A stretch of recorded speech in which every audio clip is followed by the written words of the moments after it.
everyone, especially the teacher. Well, I'm gonna read a book. Look at this. Enormous crocodile. Oh, the clumsy crocodile, that is. Well, first I'm going to see Anthony.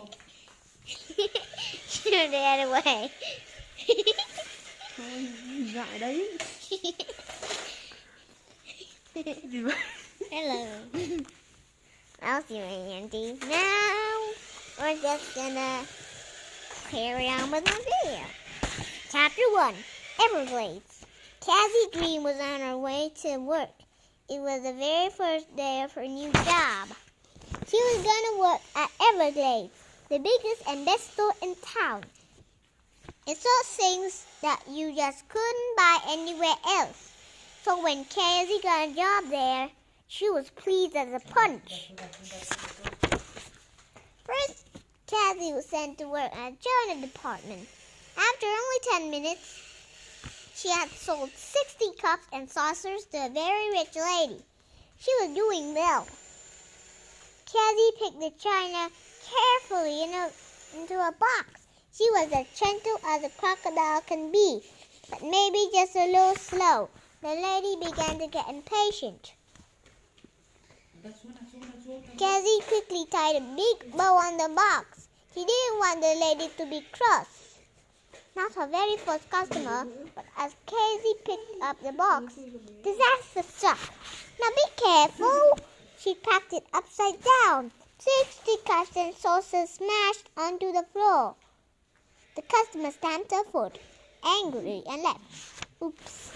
Crash. Next, Cassie was sent to the store department.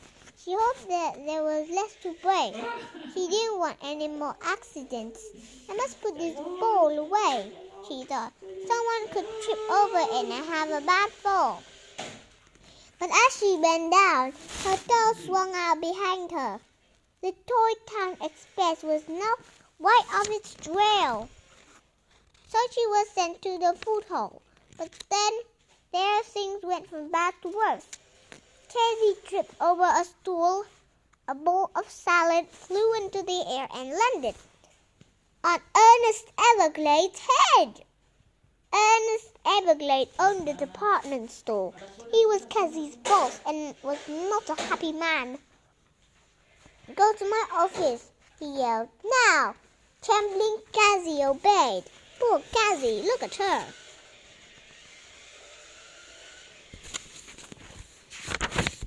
A cross boss. Ernest Everglade was furious. He liked salad, but not on his head. Go and don't ever come back, he told Cassie. I don't want a clumsy crocodile in my store. Cassie begged and pleaded. She pleaded and begged. Just give me one more chance. I'll be very careful, she promised. But Mr. Everglade was more interested in his newspaper. He wasn't even listening to Cassie. I'll pay for anything I break. At last he looked up. I don't have time for you, he sighed. Some jewel thieves are in town. The famous greedy boys. Cassie gasped. Everyone had heard the greedy boys, but she still wanted a job back. She began to cry. Now Mr. Everglade couldn't stand crying. He would do anything to stop it. Okay. Go to the luxury goods department first thing Monday morning. Getting it right. The next day was Sunday. Cassie worked hard at home getting ready for Monday. She emptied her cupboards and stacked everything inside them. She stacked every pot, plate, and cup and saucer. In the house, the stacks got wobblier and wobblier. Next, she found paper, scissors, ribbon, and tape. Get your greedy paws off my video, brother. Next, she found paper, scissors, ribbon, and tape. She wrapped everything she could get her hands on. Why are balls so round? When she finished wrapping, Cassie was exhausted. She wanted to sit down. And when she looked for a comfy chair, there was just one small problem. So she set up her mirror and served the American customer a flying pig. Try the pet department said, "I'm sorry, mother, we don't sell crocodile skin handbags. You don't like your spotted socks, sir? I'll change them at once." Then she smelled her toothy crocodile smile and the whole thing ached. "Can I help you? Mr. Everglades will be proud of me." Finally, Cassie put on her Everglades badge and admired herself in the mirror. She looked perfect. Cassie in charge. On Monday morning, Cassie was the first to arrive at luxury goods department. Only a security guard was there. He had been guarding the store during the night.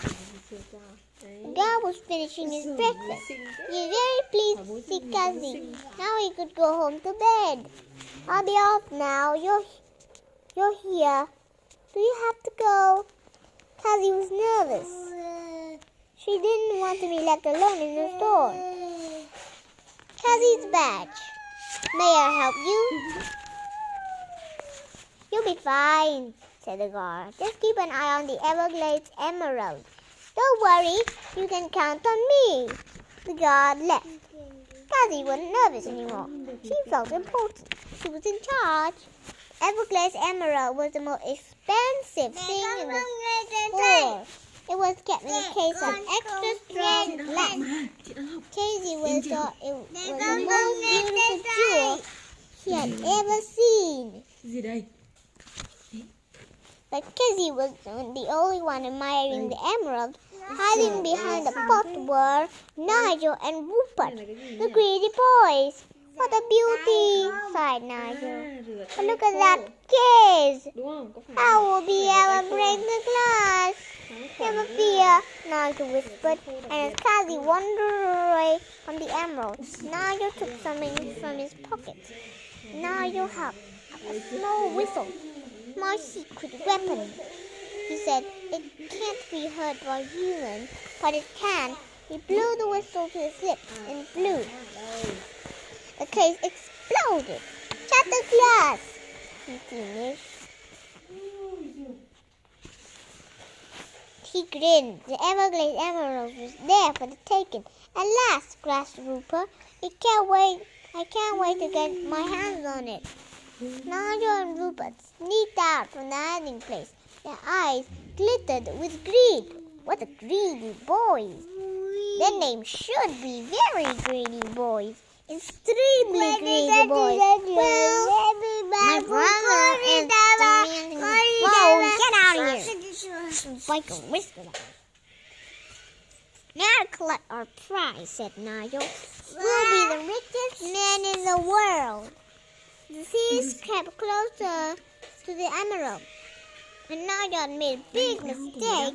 He was right about humans not being able to hear the whistle.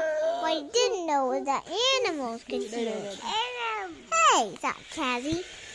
"The Toy Town Express." She spun around, ready to race the toy department, forgetting her tail, which swung around too. This time it hooked a priceless pearl necklace. Cassie tugged her tail. The necklace snapped. Pearl went everywhere and Cassie went flying. So did the greedy boys. The rolling pearls sent them skidding.